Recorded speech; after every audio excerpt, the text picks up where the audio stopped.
Hola, si eres testigo de Jehová, estudias con ellos o simplemente buscas la verdad histórica, este video es vital. Tengo una pregunta para ti, un desafío a tu honestidad intelectual que define dónde pasarás tu eternidad. Deja de poner excusas y escúchame bien. La pregunta es esta.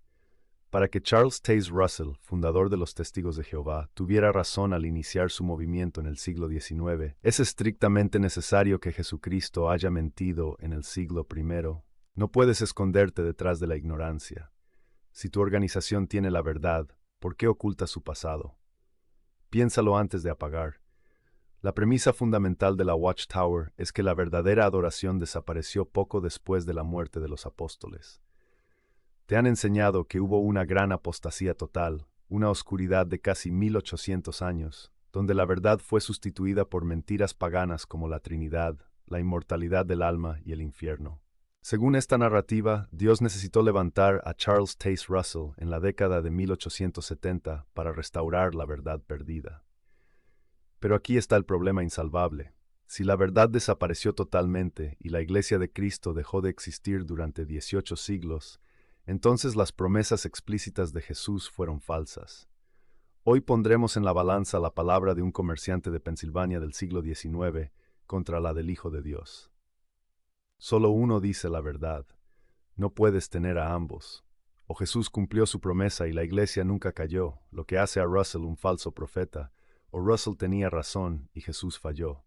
Quédate, vamos a desenterrar la historia que la atalaya no quiere que leas. Vamos a formular la objeción tal como te la han enseñado para ser justos.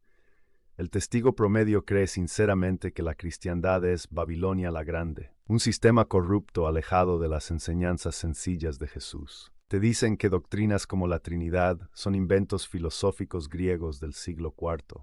Te dicen que los primeros cristianos eran en esencia testigos de Jehová que usaban el nombre divino, no creían en la divinidad de Jesús y no esperaban ir al cielo. Bajo esta visión, la historia entre el año 100 y 1879 es un vacío negro, un tiempo de cizaña donde el trigo estaba oculto. Por lo tanto, la aparición de Russell no se ve como una innovación, sino como una restauración heroica. Suena lógico. Si ves corrupción hoy, es fácil creer que siempre fue así y que se necesitaba un borrón y cuenta nueva. Pero esta narrativa choca frontalmente con la Escritura. Pasemos a la evidencia bíblica contundente. Abre tu Biblia y deja de torcer los textos. Vamos al Evangelio de Mateo, capítulo 16, versículo 18. Jesús le dice a Pedro, «Sobre esta roca edificaré mi iglesia, y las puertas del Hades no prevalecerán contra ella». Analicemos prevalecer. Significa vencer, dominar o extinguir. Jesús da una garantía divina de que el error nunca destruiría su iglesia. Aplica la lógica de Russell. Si la iglesia desapareció en el siglo II y el mundo se volvió apóstata hasta el siglo XIX, las puertas del Hades sí prevalecieron durante 1700 años.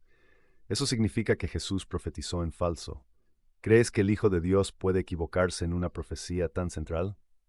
Si Jesús no pudo mantener viva su iglesia, no es Dios, ni siquiera un buen profeta. ¿De verdad crees que la sangre de Cristo compró una iglesia defectuosa que duró menos que un imperio humano? Eso es blasfemia. Segundo pasaje clave, Mateo capítulo 28, versículo 20. Jesús dice, «He aquí yo estoy con vosotros todos los días hasta el fin del mundo». Fíjate en la precisión, todos los días. No dice, estaré los primeros 100 años, me retiraré y volveré invisiblemente en 1874. La promesa de asistencia es ininterrumpida. Implica que en el año 500 o en el 1500, Cristo estaba con su iglesia.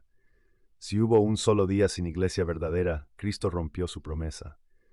La existencia de los testigos de Jehová depende teológicamente de que Cristo haya roto esta promesa, dejando al mundo sin luz casi 2 milenios. Tercer pasaje, Efesios capítulo 3, versículo 21.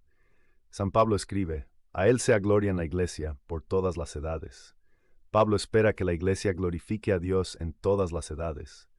Si hubo generaciones enteras de oscuridad apostática, ¿cómo recibió Dios gloria en la iglesia? La teología de la restauración de Russell insulta la capacidad de Dios para preservar a su pueblo. Estás llamando incompetente al Espíritu Santo. Ahora, entremos en el terreno histórico. ¿Quién fue realmente Charles Taze Russell? La Watchtower sanea su vida, pero los documentos cuentan otra historia. Russell nació en 1852 en una familia presbiteriana. De joven, desarrolló un miedo paralizante al infierno y la predestinación calvinista. Este conflicto emocional lo llevó al escepticismo, hasta que en 1869, en un sótano de Allegheny, escuchó a Jonas Wendell, un ministro del Segundo Adventismo. Era un hombre sin formación teológica, sin conocimiento de idiomas bíblicos, autoordenado pastor, que demandaba obediencia absoluta a sus interpretaciones personales. Es vital entender esto. El adventismo nació de las predicciones fallidas de William Miller sobre el fin del mundo en 1844. Al fallar, el movimiento se fragmentó. Wendell restauró la fe de Russell, pero no en la Biblia histórica, sino en la interpretación adventista de cronologías. Russell no sacó sus ideas de la nada, las tomó prestadas. La influencia crítica vino de George Storrs y Nelson Barbour. Storrs introdujo el condicionalismo. El alma no es inmortal y los malvados simplemente dejan de existir. Para Russell, aterrorizado por el fuego, esto fue un bálsamo. Lo adoptó no porque fuera la interpretación más obvia, donde Jesús habla del llanto y crujir de dientes, sino porque emocionalmente le convenía. Russell construyó una teología a la medida de sus miedos. Luego conoció a Nelson Barbour, un adventista que usaba cálculos numéricos. Barbour convenció a Russell de que Cristo había regresado invisiblemente en 1874. Sí, tu fundador enseñaba que Jesús estaba presente desde 1874. Juntos publicaron Heraldo de la Mañana. Al separarse, Russell fundó la Torre del Vigía en 1879, llevándose el equipaje adventista, negación del infierno, de la Trinidad y obsesión por fechas. Aquí la historia se oscurece y se vuelve vergonzosa. Russell enseñaba fervientemente la piramidología. Llamaba a la Gran Pirámide de Giza el testigo de piedra de Dios. Creía que midiendo sus pasillos se confirmaban fechas bíblicas, apuntando a 1914. Usa la lógica. La Biblia condena a Egipto como símbolo de paganismo y prohíbe el esoterismo. ¿Escondería Jehová sus secretos en la tumba de un faraón? ¿Enseñaría el esclavo fiel a buscar verdad en un monumento pagano? Años después, la organización condenó la pirámide como algo del diablo. Contradicción lógica insuperable. Si Russell era guiado por el Espíritu Santo, el Espíritu enseñó piramidología, blasfemia. Si no, la organización tiene un origen humano y falible. No hay salida. Además, Russell tuvo problemas legales que demuestran su carácter. En el juicio por difamación contra el pastor Ross en 1913, Russell juró conocer el griego. Cuando le dieron un Nuevo Testamento en griego, tuvo que admitir, no puedo. Había mentido bajo juramento. Cometió perjurio. Este hombre afirmaba corregir traducciones mundiales, diciendo que la Trinidad era un error cuando ni siquiera leía el alfabeto griego básico. También estuvo involucrado en la estafa del trigo milagroso, vendiendo semillas comunes a precios exorbitantes, prometiendo rendimientos divinos. ¿Por qué confías tu alma a un teólogo que mintió sobre su conocimiento bíblico y estafó a sus seguidores? Contraste esto con la Iglesia Católica. Tenemos a los padres de la Iglesia. San Ignacio de Antioquía, discípulo del apóstol Juan, escribió en el año 107 sobre la jerarquía de obispos, la Eucaristía como carne de Cristo y su divinidad. San Ireneo, en el siglo II, listó la sucesión apostólica para demostrar la transmisión de la verdad. La Iglesia primitiva era jerárquica y sacramental.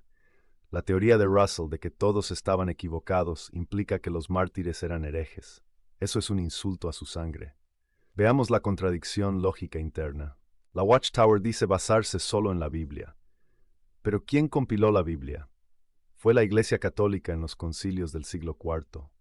Los mismos obispos que definieron la Trinidad definieron el canon bíblico.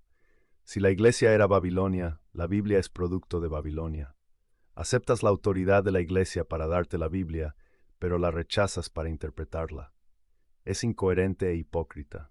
Vamos a los contraargumentos rápidos que te vendrán a la mente. Primero, la luz se hace más brillante, Proverbios 4. Refutación. El versículo habla de conducta moral, no de evolución doctrinal. La verdad no cambia de blanco a negro. Russell enseñaba a adorar a Jesús. Hoy dicen que es idolatría. Dios no enseña mentiras para luego corregirlas. El Espíritu Santo es verdad, no confusión. Segundo, el trigo y la cizaña crecerían juntos. Refutación. Jesús dijo que crecerían juntos, no que la cizaña eliminaría al trigo. Si el trigo verdaderos cristianos, según Watchtower, existió siempre, nómbrame un grupo en el año 1000 o 1500 que creyera como tú, que Jesús es Miguel, no hay infierno ni Trinidad. No existe tal grupo. Si no puedes señalar el trigo, admites que Jesús falló en su profecía. Tercero, no seguimos a Russell, seguimos a Jehová. Refutación. Dices seguir a Jehová, pero aceptas incondicionalmente interpretaciones originadas en Russell y administradas por el cuerpo gobernante. Sin Russell, serías trinitario. Si la raíz es corrupta, falsas profecías, piramidología, perjurio, el fruto no puede ser divino. Hermano, sé valiente y deja de tener miedo. La organización te prohíbe mirar fuera porque sabe que si miras la historia, te vas. El miedo no viene de Dios. La verdad resiste cualquier pregunta. La Iglesia Católica ha resistido 2000 años, cumpliendo Mateo 16. La Watchtower ha tenido que cambiar doctrinas y reescribir su historia para sobrevivir a profecías fallidas. Reflexiona. ¿Es más probable que Jesús cumpliera su promesa manteniendo su iglesia visible, o que permitiera que la mentira reinara hasta que llegó un vendedor de camisas en Pensilvania? La respuesta está en tu Biblia y en la historia. Si eres protestante, cuidado. La teoría de la gran apostasía es la puerta por donde entran las sectas. Si concedes que la iglesia primitiva se corrompió totalmente, abres camino a cualquiera que diga traer la restauración. La defensa segura es la eclesiología histórica. La iglesia nunca dejó de existir. Comenta abajo, quiero leerte. Hermano testigo, si crees que erro, muéstrame el dato histórico. Dime qué grupo enseñaba tu doctrina en el año 1300. Y si eres católico, comparte y suscríbete. Defendemos la fe con argumentos sólidos. Nos vemos en el próximo video.